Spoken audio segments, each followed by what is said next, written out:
Hello, you wonderful people, and welcome to another episode of Crime Centric. This being a show where we talk about TV shows that are crime dramas. For today's episode, I'm going to talk about the season 1 finale of Tracker. Great season finale. A lot of really interesting things went down in this episode. So let's break it down. An unexpected season finale, because I would have expected this season finale to deal a whole lot more with everything that culture's kind of been built. I mean, it's another piece to the larger puzzle, but it's still, I would have expected it maybe there be a bigger step in there. So it's kind of a surprising season finale.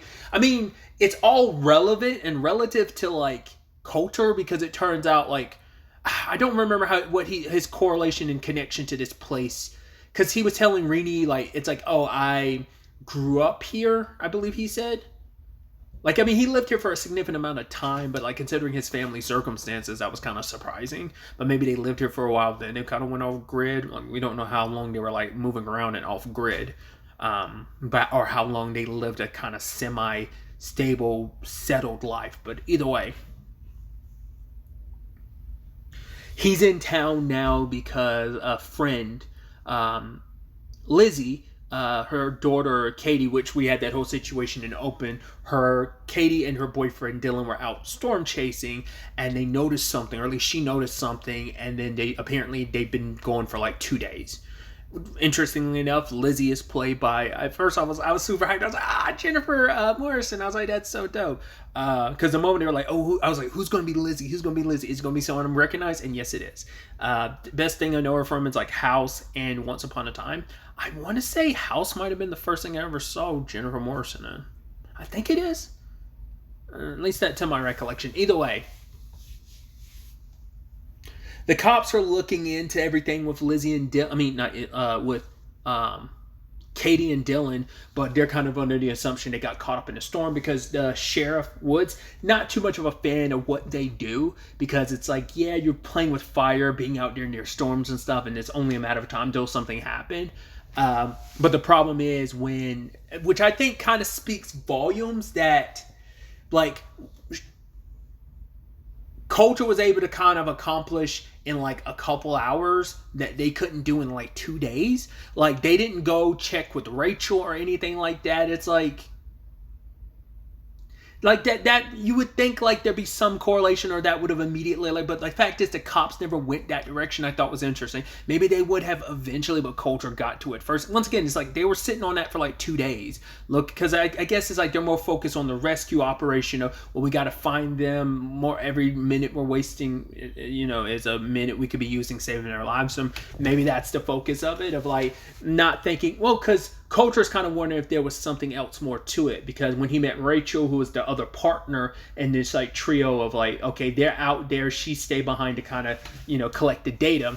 There's a automatic recording that comes back to her, and there was something picked up on it, and it kind of messed with the communication. So it's like, what was that? What we as the audience know, Katie saw something, and we just don't know what it was, and she's kind of reacting to it a little bit in the recording, but which later on Culture sent it to Bobby to kind of inspect and kind of figured it out. It's like, okay, like she saw something, so something did happen to him, especially because when they went out there to the last location, they ended up finding Dylan's body. I was like, damn, that's the moment they came across some stuff in the water. I was like, it's going to be Dylan's body. It's like, there's no way it's Katie's, but it's going to be Dylan's. And it's like, it is. I was like, damn, that sucks. Poor guy.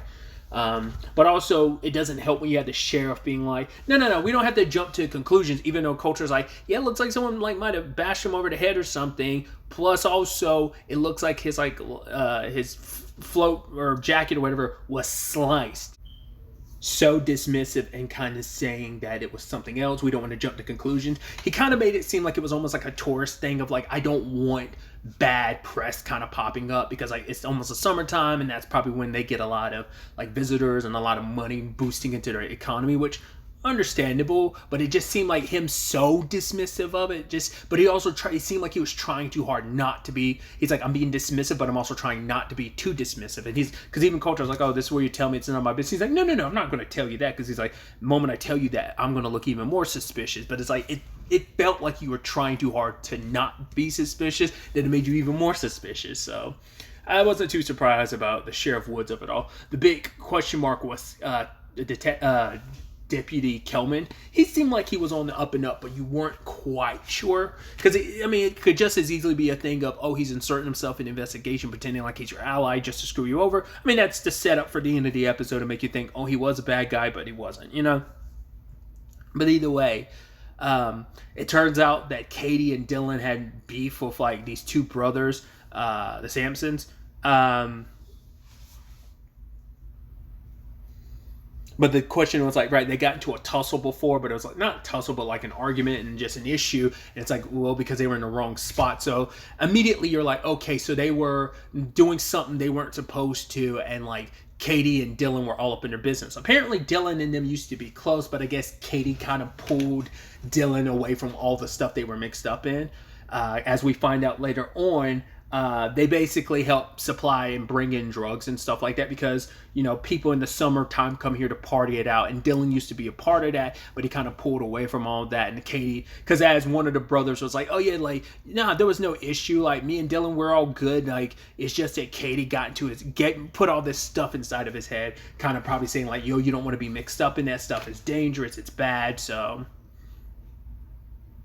But also, like, the other, like, one brother seemed cool enough to answer questions, but he seems to be the big softy of the two. The other one's the one that went over to Coulter, starting shit and pushing him. It's like, whoa. It's like, I was just talking to your brother, asking questions. I was looking into Katie's, but, like, you acting all aggro means, like, okay, you definitely have something to do with this, especially later when he slaps his brother in the head, like, you idiot, what are you doing talking to him? It's like he was super forthcoming because he didn't think at the time it meant anything, because he figured no one was, like, on to them, so he didn't mind, like, divulging some of that information. But it's like, yeah.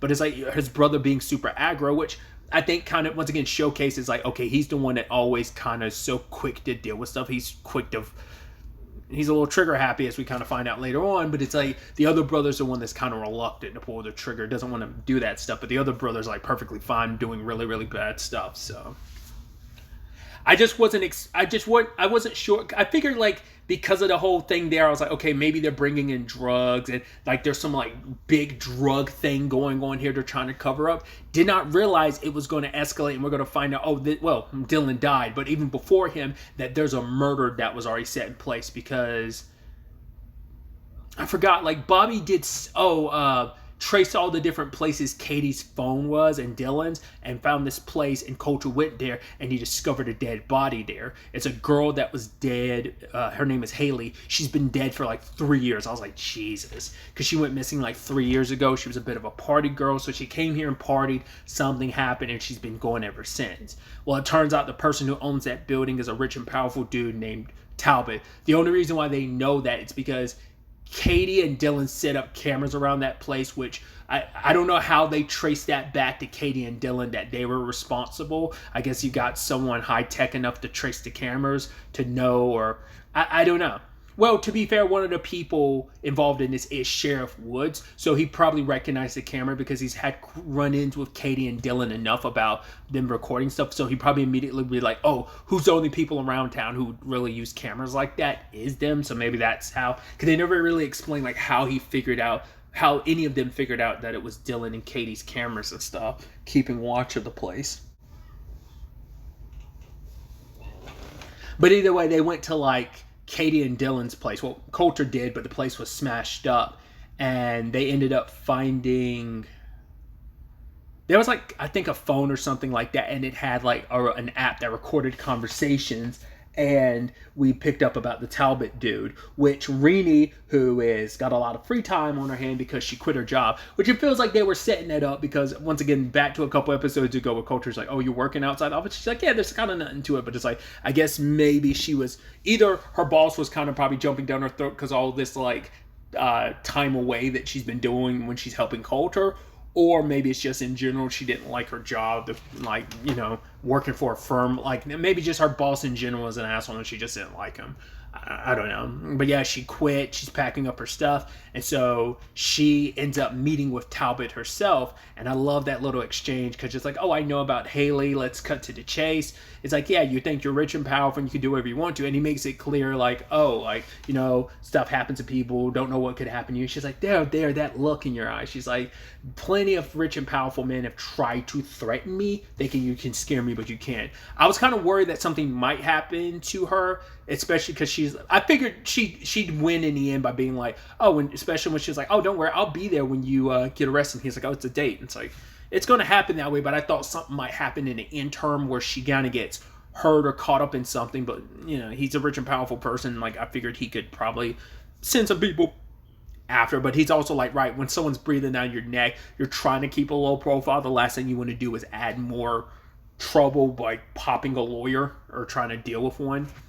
Especially with all the stuff, you're still got the massive loose end that is Katie, because we end up finding out that one of the sibling that's kind of more soft-hearted, he didn't kill Katie. He couldn't bring himself to do it. He saw that she was wounded and he just left her there to die, which luckily she was able to kind of, you know, bandage up her wound or, you know, tie it up and kind of get treated. But she tried to, like, her phone was in the boat, so she had no means of contacting anyone. She made it as far as she could considering her condition, but yeah.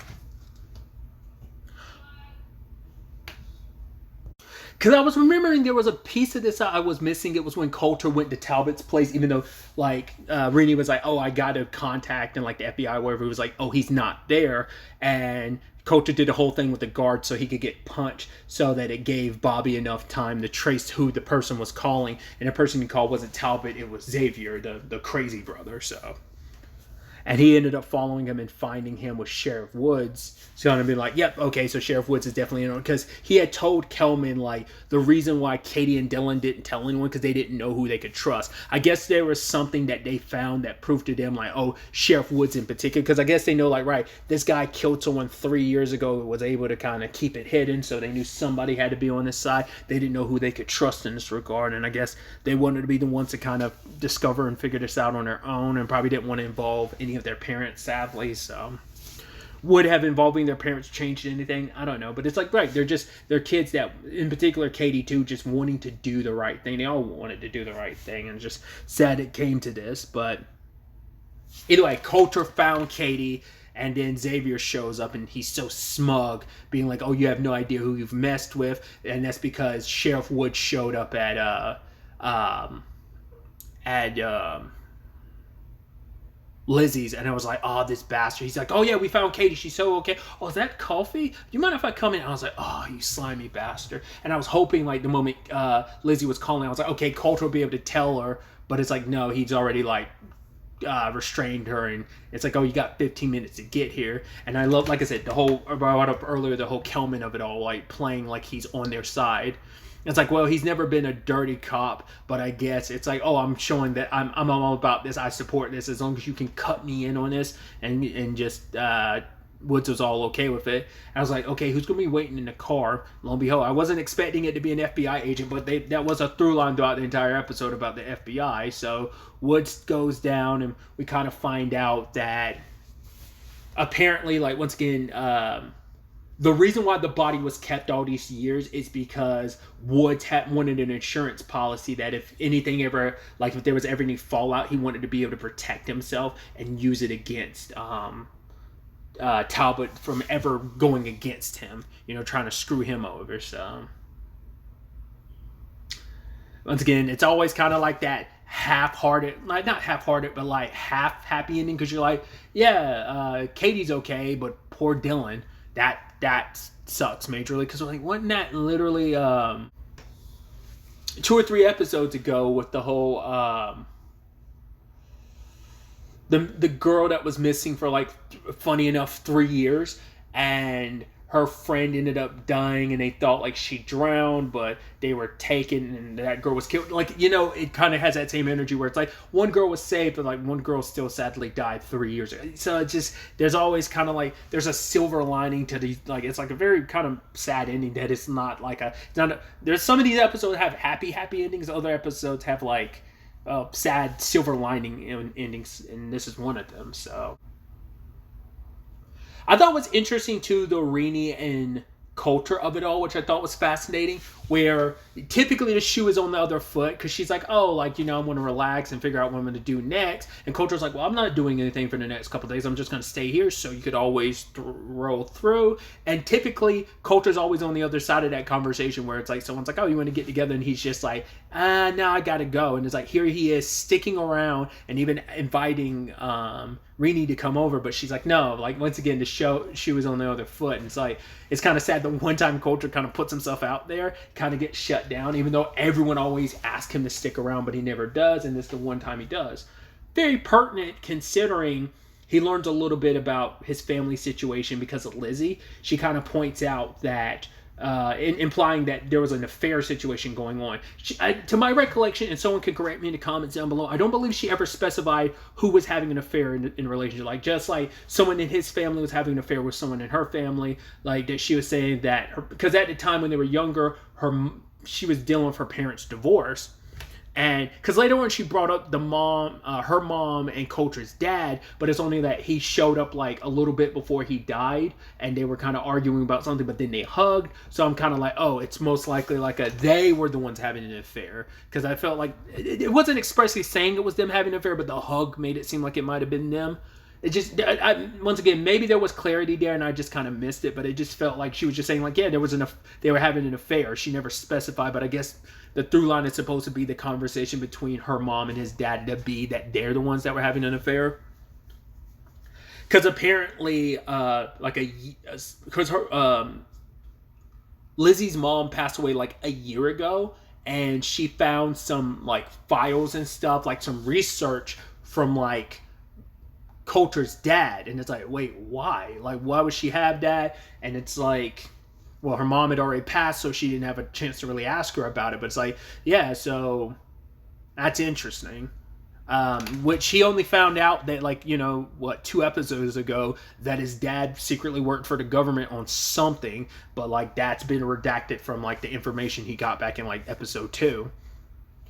What was interesting though is like Lizzie gave those files to Dory, which immediately it's like, she never said anything about it because she was shocked to find out about their dad working in the government. But it's like, well, that must mean that means it's all BS. It's so interesting because she was talking about their mom being a liar, but then here you are lying. Like, why didn't you ever tell Coulter? It's like, I mean, her defense is probably like, oh, as she kept stressing that episode, I want you to leave it all behind. But it's like, it is kind of hypocritical. You're up there calling your mom a liar, which obviously she is. She's hiding stuff. She knows stuff that she's not letting on. Even Coulter says like, right, she let me believe that my brother was a killer and kind of distanced our relationship. But it's also like, was he old enough to pick up on certain things? Because he saw the person that was with their dad, with their mom, like that, like it's like the person that was out there in the woods. It's like, I know them because I've seen them with mom. So I wonder, could that have been Lizzie's dad or something? Because like, we know her mom passed away, but we don't know about her dad. Maybe he's still out there. Maybe he has nothing to do with this. He's just living his life maybe. I don't know. But like I said, the fact is that Dory's the one that hid that information is so interesting. Like I said, probably trying to like put the past behind them and not thinking it's necessary. But it makes me wonder, has their mom reached out? Because like, once again, her mom passed away, Lizzie's mom passed away a year ago. So that means Dory probably had those files for at least a year or something like that, right? I mean, because once again, knowing it's research and stuff like that, she already brought that to Dory's attention. I mean, didn't Dory say like, hadn't it been like a year since her and Coulter had last seen each other? So she must have gotten those files like either around the time they saw each other last or maybe in the interim time, but it doesn't matter because you still saw each other like back in episode 10 or 11, I think. I think I said 10 before. I was thinking 10 before, but it's 11. But it's like, why didn't you say anything then? That's so fascinating. So I'm curious to see what happens going forward. Because Coulter, Lizzie's saying like, right, maybe your parents didn't tell you. Like, maybe you were kept in the dark because they're trying to protect you. From what? Who knows? Man, once again, Dory could be in the same boat. Lizzie also, no, it's Rini. Rini apparently got in contact with, she was able to finally track down Russell. In fact, rather Russell like took a picture at a bar on the beach. So it's like, right, so I guess he got the guy he was going after last episode, I guess he must have got him and just got out of the game, maybe. So either that's him being like, yo, still that dream, I'm living it a little bit, but maybe I'm not quite there. Almost. We'll see what kind of pops up there. But yeah, I was like I said, surprised that season finale ends up being this. Like I said, we're taking a step forward, but it's not the massive step I was expecting. Because I expected this entire season finale to have something to do with that. Maybe even end up confronting his mom. And it's like, well, none of that happened. So either we're going to start the second season with that, I don't know. But just the more time that passes, the more questions Coulter continues to have about his family and their situation. So it's definitely going to be interesting to see where the second season takes us, how the start of the second season goes, like what mysteries gonna unravel, because like he's definitely gonna have to confront Dory at some point in time. Now, whether that's gonna be at the beginning of the season, at some point throughout the season, we'll have to wait to see. Because the one person he still has not confronted, or we don't know if he's even talked to his mom since he talked to her in like episode 2. So, but really, that's all I wanted to talk about. So the next time we meet, be happy, be safe, live life to the fullest, and enjoy it. Good day and goodbye.